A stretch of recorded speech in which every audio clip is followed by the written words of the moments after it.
பாதுகாக்க ஒரு மாத காலமாக 5வது போராட்டத்துக்கு வந்திருக்கும் என் கிராம சொந்தங்களே, இந்த கூட்டத்தை சிறப்பாக ஏற்பாடு செய்த ஒருங்கிணைப்பு குழுவுக்கும் கொங்கநாடு மக்கள் தேசிய கட்சி சார்பில் வணக்கத்தை தெரிவித்துக் கொண்டு, எதுக்காக மாவட்ட ஆட்சியர் அலுவலகத்துக்கு முன்னாடி இந்த போராட்டத்தை வச்சிருக்காங்க?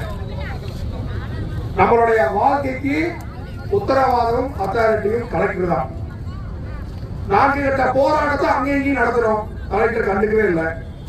இதை கலெக்டர் ஆபீஸும் நடத்திருக்கிறோம். இன்னைக்காவது கலெக்டர் கண்டுக்குவாரா, ஏதாவது நம்மளுக்கு விரிவுகாலம் கிடைக்குமான்னு சொல்லிட்டு இந்த போராட்டம் நாம இடஒதுக்கீடு கேட்டு நடத்தல, இலவச பட்டா கேட்டு நடத்தல, எங்களுக்கு ஏதாவது சலுகை வேணும் கேட்டு நடத்தல.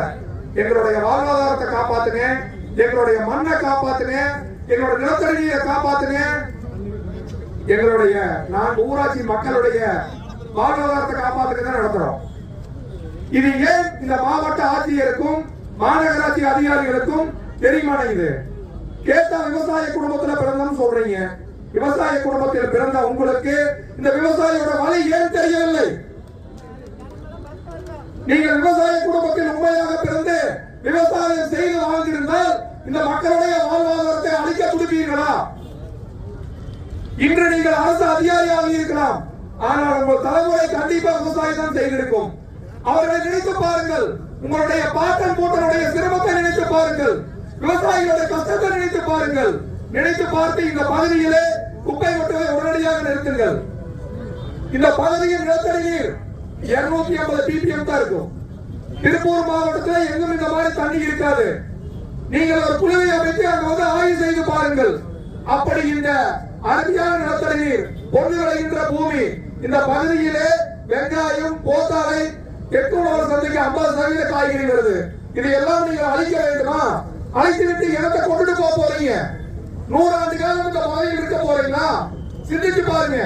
தமிழ்நாடு முதலமைச்சர் எத்தனையோ நலத்திட்டங்களை அறிவிச்சு மக்களுக்கு செய்யறாங்க. ஆனா நீங்க திமுகவோட பேரை கெடுக்கிறீங்க, ஆட்சியோட பேரை கெடுக்கிறீங்க. இது நல்லா இருக்க மாநகராட்சி நிர்வாகமே சிந்தித்து பாருங்க. நீங்க செய்யறதுனால ஆளுங்கட்சி கெட்ட பேர் வருது, கூட்டணியில் இருக்கிற எங்களுக்கு கெட்ட பேர் வருது. ஆனா அதுக்காக நாம் விட்டு கொடுக்க மாட்டோம். அத்தனை கட்சி இந்த இடத்துல நிக்கிறோம், ஒன்று கூடி போராடுவோம், குப்பை கொட்ட விட மாட்டோம். கரைப்பலூரிலே சின்ன குப்பை வந்தா விடுதலை சிறுத்தை கட்சியில தோழர் சொன்ன மாதிரி பாலத்திலே படுத்துக் கொள்வோம். எங்கள் மேல ஏற்றிதான் குப்பையை கொண்டு போகணும். நீ குப்பை கொண்டு போக முடியாது. 5 கட்ட போராட்டத்தில் சொல்றோம். இந்த கூட்டம் கோட்டருக்கும் கோழி பிரியாணிக்கும் வரவில்லை. நீங்கள் ஒவ்வொரு கூட்டத்துக்கு ஆள் சேர்க்கிற மாதிரி ஆள் சேர்த்து தலைக்கு 200 கொடுத்து கூட்டி வரவில்லை. சொந்த